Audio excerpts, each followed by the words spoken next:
Wingman Joker, thank you for listening to this channel and please support the channel. Please subscribe. Chapter 441, All to be Eaten. It was 1 hour past dawn when a light knock on the door woke Victor from his sleep. Last night was spent interrogating Dario about many things concerning everything from the Silver Empire to the competition in general, and Victor learned a couple of important things after grilling the guy until he spilled everything he had. The first was that he knew nothing about what lords were. Lords were lords, they were protectors of their races. The Storm Lord, who was probably a female, was the reason the Silver Empire stood strong for thousands of years after creating the storm barrier that surrounded the entire continent and stopped the demons that roamed the sea from entering. She also created the Dragon Knights to hunt those demons who would manage to pass through the cracks every now and then. The demons beyond the barrier were not weak ones like the ones who exist east of the Death Gorge, but some real bad shit who came here when the other kingdom was lost and had been living and corrupting this world ever since. In the Silver Empire, she was the de facto leader, as she was the one who usually appointed the emperor and the prime minister. The same as how that guy Zendo ran the Sun Elf's kingdom. The only difference she had from him was that she took an active part in governing her empire and usually made many appearances in social parties and national celebrations, though she seemed to have stopped doing that 35 years ago for some reason. Many now believe that she was out most of the time fighting the demons beyond the Great Barrier, though Victor doubts that. The second thing Victor learned from Dario was concerning the competition.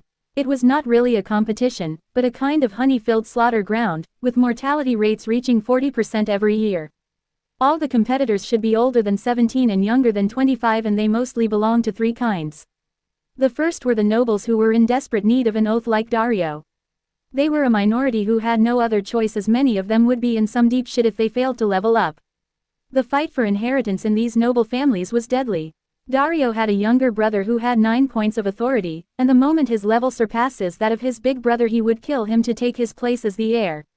The second kind of participants were the suspicious ones and those who committed great crimes but couldn't be prosecuted normally due to them being nobles or lacking concrete evidence.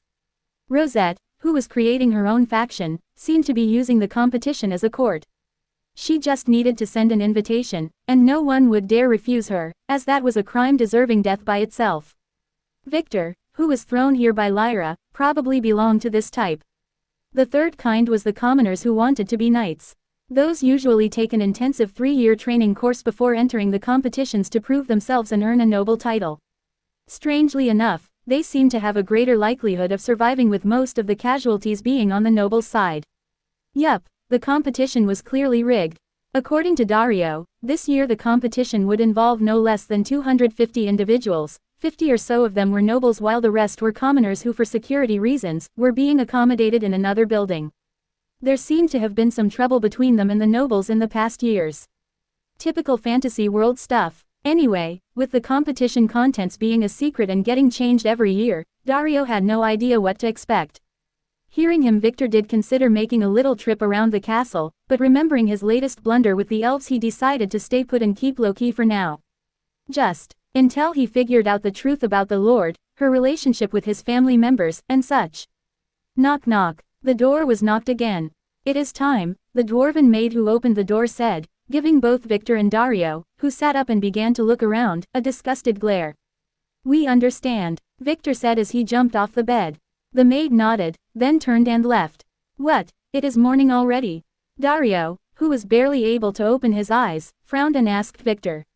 "Yeah, get ready," Victor said as he walked out into the corridors where other young men began walking out of their rooms. They were all clearly nobles wearing diverse kinds of expensive garbs and armor. At one glance Victor could see that more than half of them were not good people. He could smell it, the rotten air around them. Wait, how? As those people began to walk, Victor began to slowly use his nose and sniff around. Was this like Lily did? Did he develop this skill too? Victor quickly completely shut off his draconic bloodline and his demonic bloodline, one at a time. The demonic bloodline was the culprit. No wonder, lately, he could feel it getting stronger, especially after encountering the demon kin and using his bloodline to subdue them. It was as if it was getting stimulated. This made him a little worried. He really needed to find some good references to learn about demonic bloodlines, otherwise, he might become a real nutcracker. Bam! A guy bumped him in the shoulder. "Watch out!" The guy, who was a young man with a clean-shaven head, a muscular build, and a golden dragon tattoo that clearly spanned his entire body, spat after giving Victor one disdainful look. Quote. Victor just looked at him saying nothing as he dusted his coat as if an insect had just brushed by. The young man who was clearly testing Victor whom he didn't recognize frowned, not liking his attitude. See you on stage, he said as he left, noticing the Dragon Knight who came to get them looking at him. Victor frowned and then appraised the young man.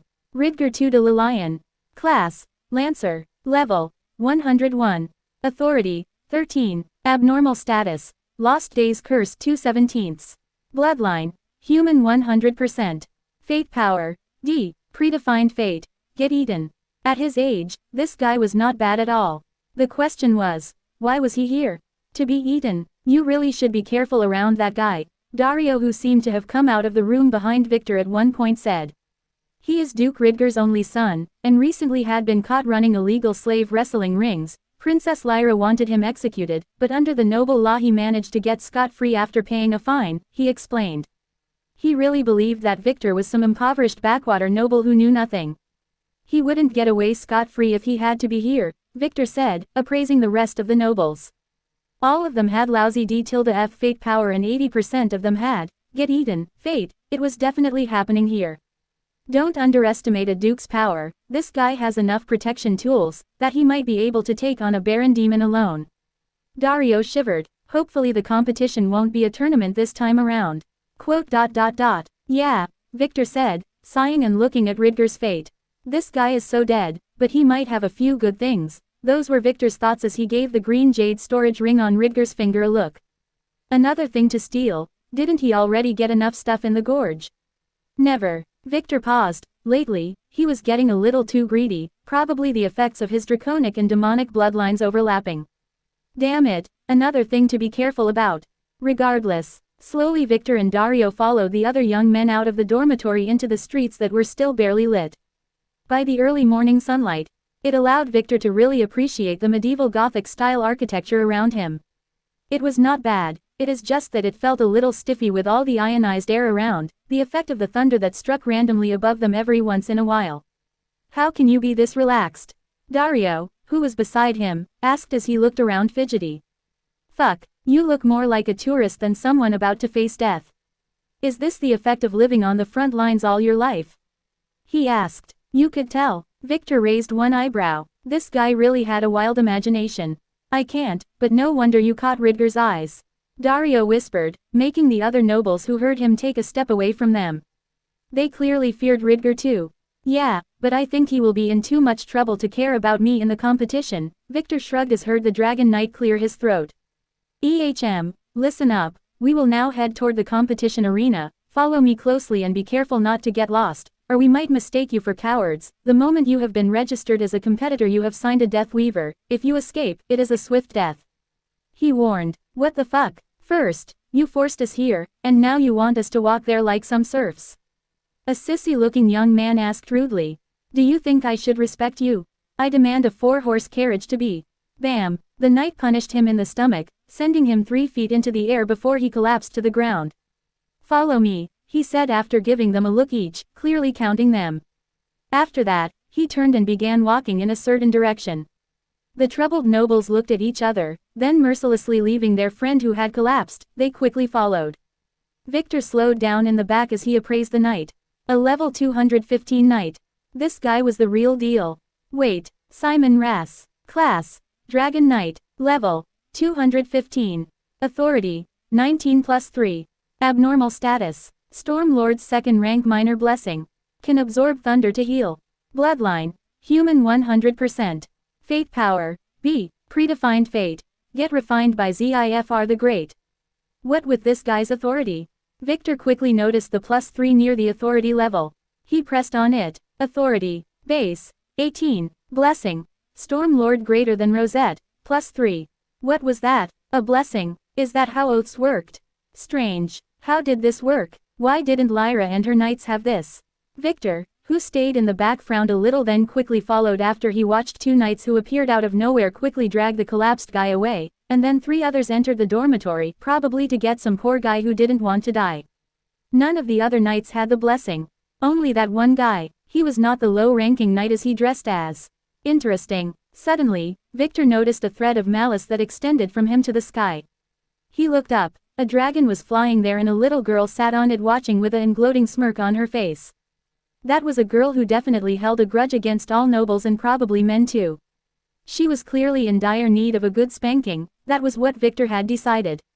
It worked on Alpha after all.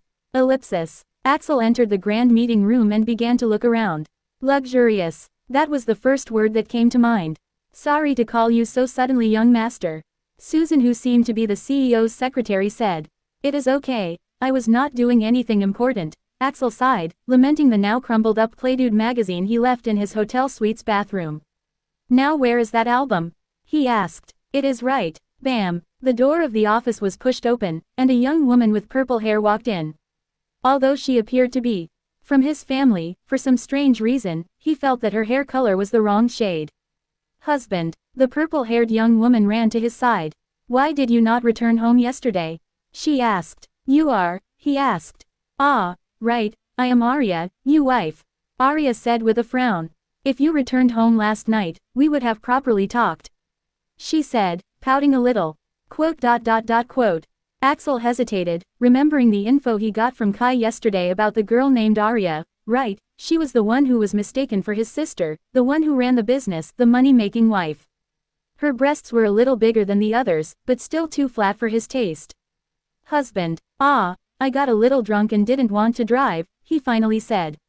We will talk later, he added, not wanting to discuss any of the sensitive matters in front of Susan, who was his type of a woman. Her size was just right. Ah, Arya frowned, and as if noticing where he was looking, she turned to face Susan. Why did you invite him here? Didn't Vice President Margaret tell you that he was sick? Ah, Susan didn't know how to reply. It is my fault. She wanted to ask me about the new album release, and since I hadn't heard it yet, I decided to come here. Axel decided to act as a man and take the blame. I need to meet Alice at noon after all, and have a few hours to spare, he added. He was going to meet his mother with her and was a little nervous about that. Oh, Arya frowned. Then let's get on with it, she sighed, walking to the main chair at the side of the meeting table and pulling it from under it. Please, husband, take your seat, she said, clearly showing dominance in front of Susan. That's what Axel felt, and he really liked the feeling of being fought over, only if he could fight back. Damn that imposter. Did he really have to go and get castrated? With those thoughts, Axel quickly took his chair, then watched as Arya sat beside him. Susan. Arya spat. Right, Susan said as she pressed a key to the side of the table, making a hidden compartment open in the center of the table, and a bunch of VA equipment popped out. The light of the room dimmed as metallic curtains closed the large window panels and a projection screen appeared in front of them. Alex nodded. This place was a production company, they really had all the nifty gadgets. Feel free to put on the headphones. Now I will present to you the finished Lara and the Magical Girls album, featuring Monica. Where is Monica? Shouldn't she be here? Arya stopped Susan and asked as Axel put on one pair of high-tech headphones. She is shooting for her cameo, the movie On the Beach with Mira. Oh, okay, carry one then, Arya interrupted, but not before Axel heard the words beach and Mira. Could he go there? He swallowed. Then I will start, Susan said. Pressing the play button made the screen display the video of a bunch of girls fighting monsters on top of a train flying in space and throwing heart-shaped rays. We rode the love train. It took us to heaven. Choo-choo. The hero fought the demon in the rain. He beat her and saved the world again. Go go. Can't leave if you wanna keep sane. Can't stand the parting pain. No. Ellipsis. Axel was shocked. Wasn't this song the one about the young master's train? When did it become a love train? He asked. He heard it yesterday getting performed by a new influencer called Gloria, who was doing some very seductive poses while dancing. That was a publicity stunt. We can't let a band of little girls sing that. Arya said. You were the one who insisted on it. Ah, okay, he swallowed. The song was not bad. And this love train version was a little better. Next. Pussy pussy, pussy, cat.